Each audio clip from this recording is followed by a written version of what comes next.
Hi, I'm Ellie, and today we're going to be doing a lesson on mutation. Before we officially start the lesson, I want you at home to pause the video and try to answer each question to the best of your ability. It doesn't have to be long. The answers don't have to be long. You just have to provide enough detail so that when you press play, we could go over the answers together. So for the first question, it says, what determines the color of the tiger's coat? Many of you could have answered genes, the tiger's parents, or heredity.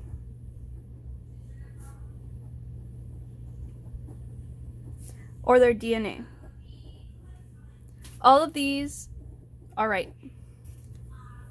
For the second one, if the DNA sequence were to change, what would this be called? The correct answer is mutation. Explain how a mutation could cause a tiger to have a white coat instead of an orange coat. I assume that the past questions were easier than this one. For this one, I'm not expecting a very in-depth answer. In essence, a mutation would happen because of either A, a mutation in the part of the DNA that codes for pigment,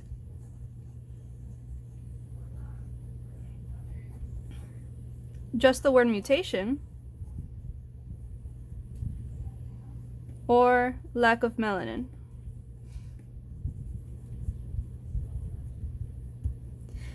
If you put an answer concerning to the parents of the tiger or anything like that, it would be wrong. Because the tiger can't change its DNA after it's born unless it's through a mutation or through outside processes. They can't will themselves to mutate. As you might have learned in your previous lessons, you know that DNA and all your genes, everything that makes up you and me, are a form of sequences in our DNA that codes for proteins. In the lesson after that, you will see the exact process that causes the taking from sequences to proteins. But for now, we're going to learn about the mutations that could happen when those sequences aren't read properly. Before getting more technical, we can think of a gene like a sentence. So let's say the sentence is, as the man saw the dog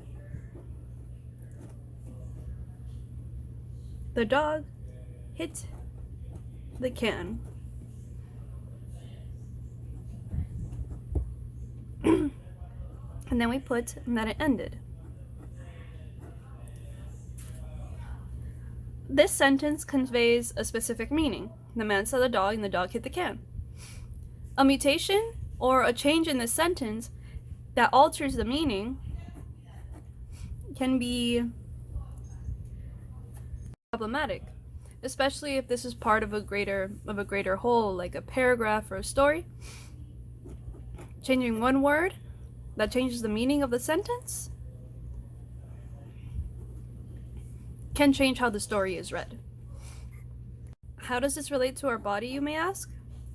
Well, the way that our genes are read is that it's like a big game of telephone. We all stand, and if you've ever played telephone, you know that the message is relayed between one person and the other until the final message is heard by the last person in the chain. You see, but if you've ever played telephone before, you know that the sentence can be altered because someone misheard. So maybe someone heard have right here, and the person over here heard can or half. You might not know how it happens, but it happens somewhere along the chain. Something you may not have noticed from the sentence that we picked earlier is that the words usually are in threes. This is for a reason. When we have our codons, we see that they code in threes, and they are also read in threes. So when you have something put itself in, it's still read in threes. There's just been an addition. However, when it comes to mutations, problems might arise when the matches might affect the order of things. So for now, let's focus on these sentences and imagine that scenario that we're playing telephone and it's going from person to person. Our original sentence is, the man saw the dog hit the can, and it is. Now let's go to our second sentence. As the man saw the dot hit the can, and it is. The word right here, instead of dog, it says dot. What could this be? Pause the video right now, and if you can, try to think of a few words that you would use to explain this this scenario. Alright, what did you think up? This one actually is a point mutation. As you can see, in the sentence, just one letter got changed. As the man saw the dot hit the can, and it is. The sentence is still the same length. The pairs are still together, so you see THEMAN, SAW, THEDOT.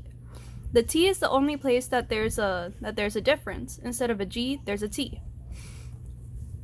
So this is a point mutation. An example of a point mutation would also be if you have this coding, let's say,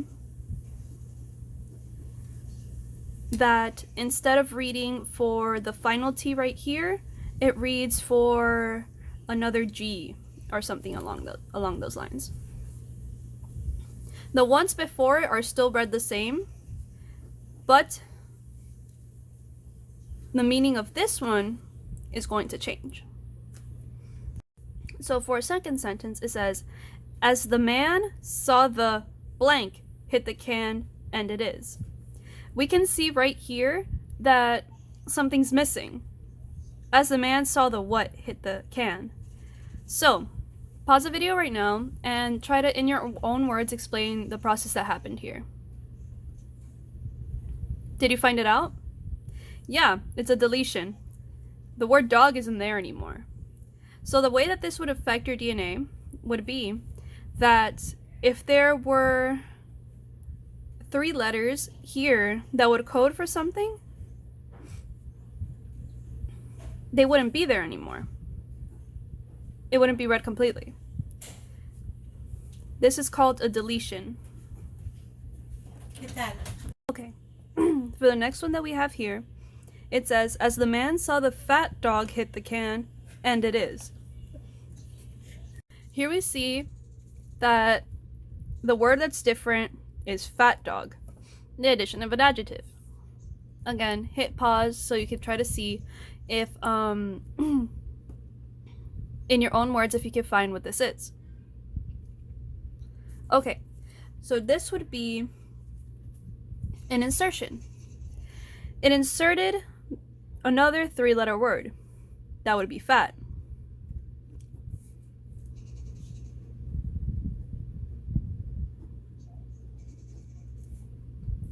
In essence, the sentence is the same. So if this were a sequence of DNA, its meaning, I guess, would be the same. That it wouldn't have that much of an effect. So for the next one, it says, as the man saw the blank, and then a bunch of letters. Pause the video here and try to explain in your own words what this is. Take note of the orders of the letters, all right? Did you get it?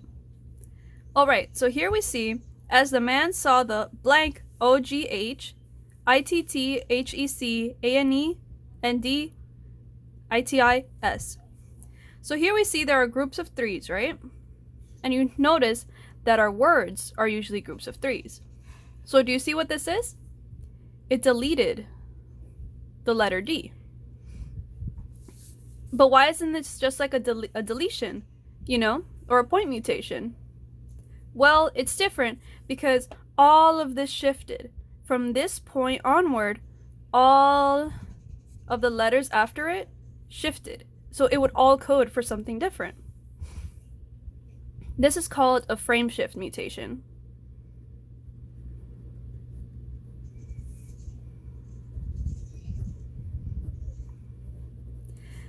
As you might notice, this would be a little difficult to do in your usual game of telephone because of the letters.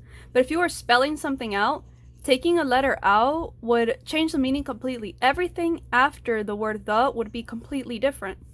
So this is called a frame shift mutation. So here we have our normal DNA, which is GGG, CTT, CTT, and then a set of 3 T's. For the sickle cell one, you see the first pair is the same, the second pair is different, and the rest are the same. Where do we see our one difference? That's right here, in the addition of the A. If the first set is the same, and the ones following them are the same, and the only difference is the A, we can conclude that this is a point mutation.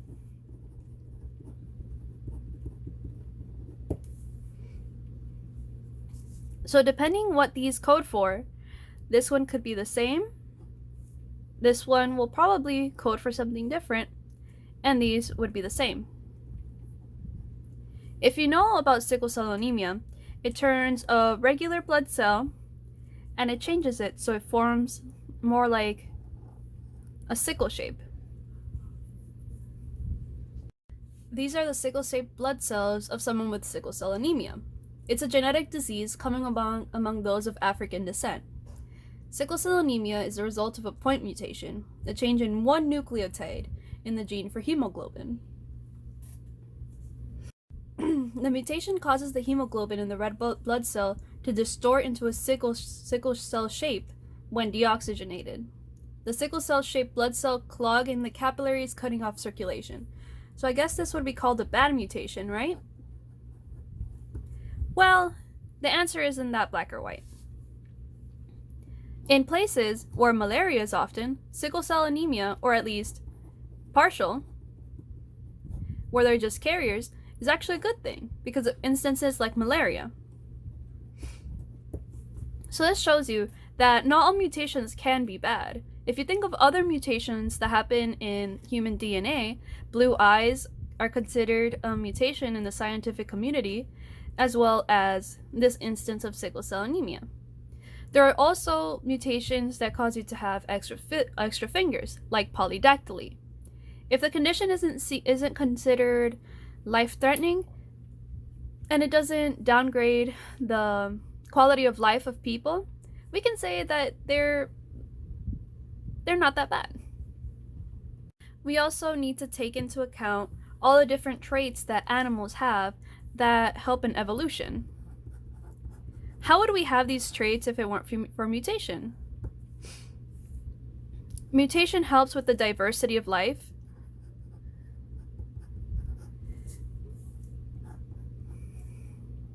It's the reason why we might have a lot more flu shots, because of the constant changes of the viruses. And it's why we can have traits coming from our parents that might be different or might even come out differently in us. But before we move on, I want you to remember that these are read in threes, okay? So in terms of our DNA, we have to know that our DNA is read from 3' to 5'. Then it's transcribed into RNA, and then it turns into a protein, and then that's you. So, you might be asking yourself, do mutations just happen all the time? Isn't there a way to correct them? Well, yeah, there is. There's actually a 50-50% chance that the mutation will just get corrected. But you see, when a line gets transcribed, there's two. Remember that we have a double helix DNA. You have your 3 pairs right here, and then it reads it all throughout. If one of them gets changed and it doesn't match up with the corresponding one, there is one of two ways that this could be changed. Either the one that got originally mutated gets swapped for the correct one, or the bottom one that doesn't match anymore gets swapped so that it fits the top one. Okay? In sickle cell anemia, this could be seen as a missense mutation, where there's a substitution of one amino acid for another, in which we saw in sickle cell anemia that the changing from CTT to CAT coded for different amino acids, and in turn changed the cell's shape. With missense, there's also nonsense,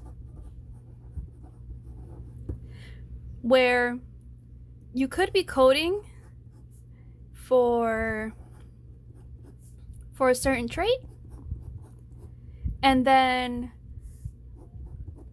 the altering of one letter could cause the transcription to end right there. So it's a premature end. And that's called the production of a stop codon. You can also have a silent mutation, where the change in one codon doesn't really change anything because it still codes for the same amino acid. These all fall under point mutations. And if you remember what a point mutation is, it's the changing of just one letter. For a little review, to review the definitions that we went over, a normal would be our beast. A substitution would be feast. An insertion would be breast, where the R is inserted. A deletion would be best, where the A is taken out. An inversion would be beats, which we didn't really talk about, but it's pretty self-explanatory. A frame shift would be the deletion of one letter, which causes the rest to just be a jumbled up mess.